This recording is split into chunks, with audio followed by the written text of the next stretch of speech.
Welcome to Straight Talk Recovery. My name is Maurice Ruffin. I'm Keith D. Bowles. And we'd like to thank you, family and friends, for tuning in to our podcast. Today's topic, we're going to talk about essential traits to recovery. I want to give a shout out to the Allen Ellis family. Our condolences and our condolences and prayers to Sonia and Vicky. Sonia Allen and Vicky LeGrone. May Allen rest in heaven. And y'all in my prayers. And also, we'd like to give a shout out to E.O. Come on, man. You know what I'm saying? Eric. We're waiting on you, brother. Thanks a lot for the banner, man. We love you for that. Essential traits of recovery. We're gonna talk about today sobriety behaviors. People that and I'm gonna say this, you get people that's in recovery, be it sober, do the attitude change, do the behavior change. A lot of things that I noticed, and I try to be aware of for me, like how I conduct myself in the public, how I conduct myself with individuals, you know, to be honest, trustworthy, loyal, yes. You know what I'm saying?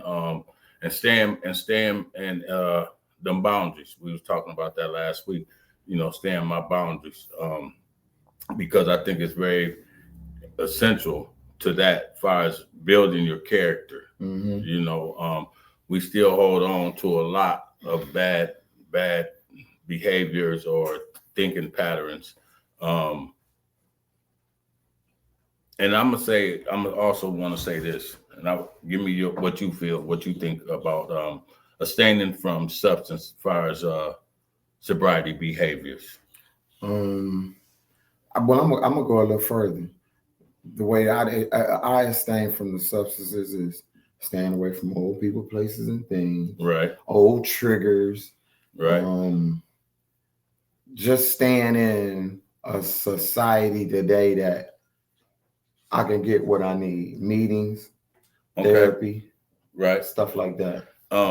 Also, I look at and I'm gonna say like things that can really when you have that sobriety behaviors, okay, what can make you relapse is saying like things that you don't take care of and kind of afraid to take care of legal issues, which I had to do.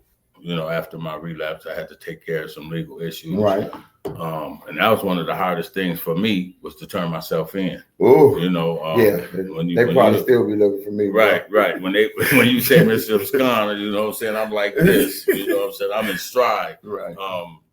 And that's just a pattern of behaviors that was instilled in me. I mean, I'm not finna just turn you got to catch me. You got to find me. You know what I'm saying? And to say that too, that's why I say meetings, therapy, everything that kept me in tune to stay sober. When you stop that, like it did us, right, like we did. I'm gonna say us because I can. You're right. When we got out in tune with sponsors, therapy, and being honest, being honest, being honest with ourselves, all that old stuff came back. Yeah, and it's easy to fall back into the old behaviors.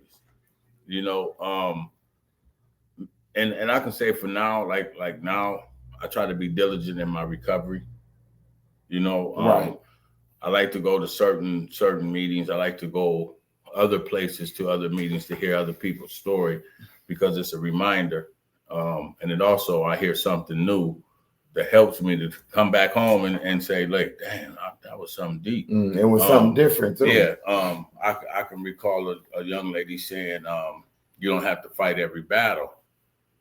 You know what I'm saying? And that makes sense. And it made a lot of sense to me. And I'm like, whoa. Because you was fighting the battle that day. No, not that day.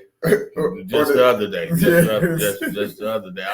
I was really distraught, man, because you put a lot of trust in people, man. Sometimes you put trust in people and you might not get what you're looking for. You know what I'm saying? And that's what I'm learning today. And I don't want to take how I feel and say, okay, I'm not trusting nobody. I'm not fucking effing with nobody or anything like that, because that can hinder me. You know what I'm saying? That can get me, hinder my growth.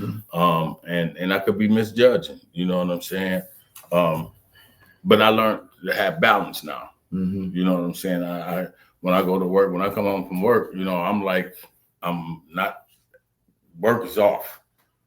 You know what I'm saying? I try to say work is off. Now, if they need me, they can call me directly. And you got a choice to answer the phone or not. Well, I would answer it, but I know if I can't do it, I can't do it. But what I'm saying is how we communicate on the job, you know, I'm not finna be looking at that to see if I was communicated. Just call me directly. Then I know it got to be like, you need me. You know what I'm saying? I'm not doing that. Because when I come home, there's other things that I'd like to do to maintenance my recovery. And I think me and you do a good job with each other with that. As far as the maintenance of the recovery, we keep each other accountable. True. And I like that. And when I call and say, man, look, let's try this meeting, let's do this. And I would say this though, like balancing, staying positive, committed into staying sober. You know, a person said to me about a year ago, man, and he said, everybody in recovery is not in recovery. You know what I'm saying? And I didn't really, you're like, what do you mean by that? And he just said, you'll see it. You know, the more you stay sober, you'll see that. And everybody ain't more, because I can say that for myself. When I was here the first time, I was so ready to get the fuck on. You know what I'm saying? Well, yeah, but early in recovery, because when I was in California, I'm gonna just say this: when I was in California, I had some clean time. I didn't even know nothing about really recovery. They were saying go to meetings. I'm going for the signature. Exactly. You know what I'm saying? I'm going for the signature. I'm going to see who I can see, you know, and then how the distance it was, what I can see in the midst of me going there and coming back. What I'm saying? So I didn't know recovery. I didn't know nothing about sustaining my sobriety, you know, staying sober. It was just like, I got to do this because I'm on parole or whatnot. And I'm away from home. Shit, I was thousands of miles away. So like, let me get this done so I can get back. But now I understand it. You know what I'm saying? I know what recovery is. I know what I want in life. I know the type of circle I want. You know what I'm saying? Okay, let me ask you this. The last time we was back there. Okay. Did that really make you want to come back here and get this shit together? Yeah, it did. Because when I first picked up, man, I felt the disconnection from my higher power, my spiritual connection with God. You know what I'm saying? God is within me. And it was just like, I felt that emptiness, that peace disappear. It's hard to explain. You know what I'm saying? Like it was like, boom, you know, and I'm going to tell you, I was right there on Logan and Sheldon when I did it. You know what I'm saying?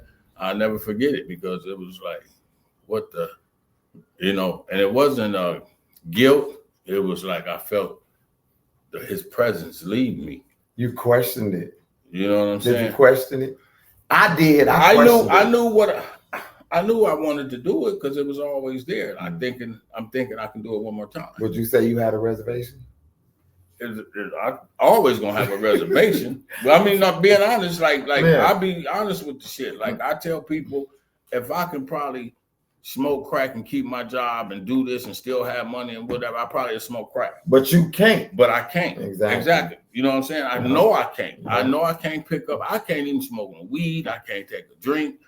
And it's all right though. Yeah. You know what I'm saying? Like it's all right. Shit, I sleep a lot better now. Yeah. You know what I'm saying? I don't have to be up under no influence of anything to be happy. You know what I'm saying? I'm going to see my daughter and my grandkids this weekend, man. And that right there, like, man, you know, I lost a lot of things in the process of using, man. You know what I'm saying? And I want to be, it's on her time, but just communicating, be able to see my grandbabies, man.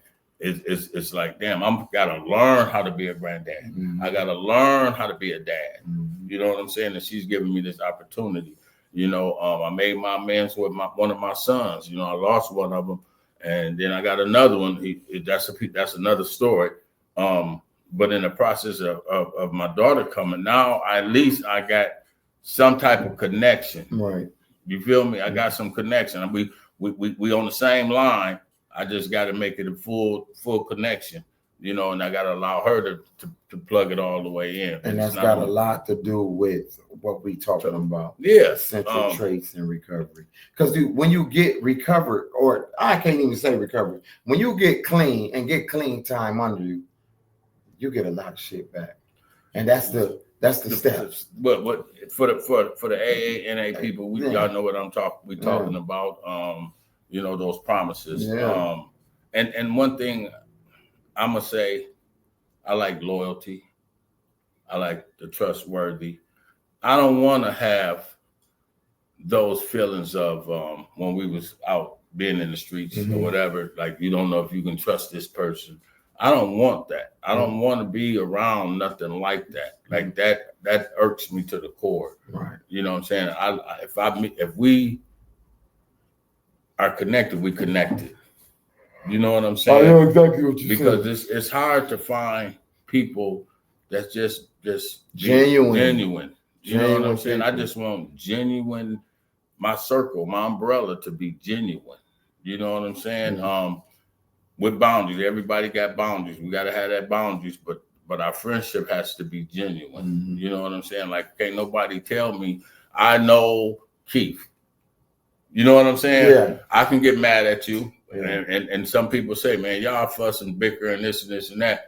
But deep down inside, I know y'all how tight y'all are. Right. You know what I'm saying? Right. So, but that's something that it just didn't happen overnight. We built that. Yeah. We built that relationship as homeboys growing up, and trying to, you know, keep each other accountable because we're doing something, you know what I'm saying, different. You know what I'm saying? I wouldn't even thought about coming to treatment at that particular time if Teresa wouldn't have came. Mom. Well, no, it was Teresa. It was Teresa first. Teresa and you know what I'm saying? But mom them just give me that look. They was tired of the bullshit. Just keep right. it 100. Your family. You remember that call though? Yeah, your family get tired of the bullshit. I'm just telling you. Y'all know what I'm talking about, those who out there sick and suffering. If you're watching this. Have a little gratitude and gratefulness and humbleness, man, that your family sticking with you during the process. We ain't fooling nobody. Yeah. Don't think you getting by with the BS. And they tired. Families get tired, man. Like really. You know, I'm tired right now. You know, I'm tired. Yeah. Families get tired. They get fed up. And they deal with us because they love us unconditionally. We think we are. I feel like sometimes we feel we entitled to something that we don't even know what we're entitled to. Let me just say this. My sister, what's up, sis? Rhonda Garment, the Bows. My sister told me that she was like, we was talking with her, and she was like, you feel like I feel now. You feel exactly what I was feeling when you was in the street. Right. So I'm getting that now. You know what I'm saying? And it hurt, bro. Yeah, it do. It hurt. I mean, it literally hurt. And I got relatives, like, you know, we talk about it, you know what I'm saying? We even got a couple close friends. It's a process, man. When a person's ready, they're ready. You know, I've been at all the stages. Like I say, I done been through the front door, project rehab, out the back door. I done been there where I done used in there. I done been there where I got 3 days left. I'll never forget this. I got 3 days. They said, well, you got to go, you're leaving out Monday, but I thought I was leaving Friday. No, I'm leaving Friday. You know what I'm saying? Like, seriously, I'm like, you know, I'm ready to go. I can sleep 2-3 days. I did it, you know, and I just left. Right. You feel me? I just left. I mean, that mindset, man. But this journey we on right now, like, it's a life that you don't want to give up. I don't want to get this up. I don't. You know? I love me today. I love my life today. I love the responsibility that I have. I love having my own place. Right. You know what I'm saying? Right. the recovery journey, man, is beautiful. And those who out there that's in recovery understand and know what we're talking about. Like you're gonna have problems, life lessons come, life problems come. What you do, people see that. You know what I'm saying? Your family see that, see the growth in you. You know, they get, sometimes we've did it before, so sometimes they wonder like, is what's gonna happen? How long this gonna last? Right. You know what I'm saying? Yeah. I don't want that. You know what I'm saying? I do. It's when I come around, I want my family to be happy to see me. They trust me. They know that I'm all right. Bless you. Thank you. They know that I'm gonna do the right thing. I'm coming to visit. I'm coming to do whatever I had to do, and that's what it is. You know, because if I pick up anything, bro, it's a wrap. You know what I'm saying? I don't want to tell myself and trick myself. So that's why I say, like, surrounding in my umbrella, I have to be real. I try to pick. When I say that, I pick. Man, you had them conversations. Yeah, I pick those people to be around me. You know what I'm saying? Like, I don't just, okay, I can be cool with any and everybody. That's just who I am, just like you are. You know, but when you want to come up under this umbrella, you was handpicked. Exactly. You was handpicked because I want to be able to share that with, when I'm feeling some type of way, I want to be able to talk to you or anybody in that umbrella. I want to be able to reach out to you. You know what I'm saying? That's the comfortability. Like my sponsor, Dave, I know I can call him. You know what I'm saying? Like he called me on my BS if I want some BS. Shout outs to you, Dave. Good guy, you know he is. Dave, but you know, and just a lot of people that surround around us, the circle we got around here. It's quite a few, but just to say my close circle, I like to be able. They was handpicked. You know what I'm saying? That I can share certain and personal things with them. Because I felt some type of way when I got information from a person, and I was just like, you know, is this? I'm gonna say this. It's crazy, but I was questioning the trueness of recovery. If you get what I'm, it's the trueness of it, like, because I don't look for nothing but a sincere relationship, honesty from a person. You feel me? That makes sense. That's all I look for. Nothing else. Your personal life, no nothing. Yeah, that's not my business. Yeah, you tell me that all the time. Yeah, like I tell you, man, stay out of that. Stay out of that, man. Stay out of that. That don't that ain't your business. And I do understand where a lot of people like to help other people. But you know BS when you see BS. I am not God. I have to focus on what I'm doing. But you know who's calling for help. I know when a person is actually really, really crying out for help, and then I know when a motherfucker on bullshit. You know what I'm saying? But you know, life is what it is, man. But I do love my life today. I'm glad we doing what we doing. I got a guy coming in, gonna work on this camera for us because we're gonna do some things as far as going out and visiting and contacting a few people to come on this show and share your story. A lot of people have already reached out to us and said they'd like to come on the podcast. You can talk, man. Quit texting. Yeah, I'll put you on for now, man. Ain't okay. Quit texting. Yeah. This dude over here texting. Yeah, my bad, y'all. My bad. He over here texting. We on the show. You know what I'm saying? Yeah. This is what I gotta go through, y'all. This is the stuff I gotta go through. You feel me? But yeah, man. I mean, you know, Keith, it's serious, bro. This is serious. Like, okay, we got an event coming up, May 31st. We ain't got no time yet. We do. It's got to be from 8 to 10:30. 8 to 10:30. 8 to 10:30. Recovery Prime. Recovery Prime, y'all. I'm gonna be there. Big Dame coming up from Man. Grand Rapids. He gonna perform. We got Russ going. Rusty Drake. You know what I'm saying? Live music. We're gonna have live music. We're gonna have food. Mm-hmm. Melly Mel gonna put it together. Eddie gonna help out. You know what I'm saying, and a few other people.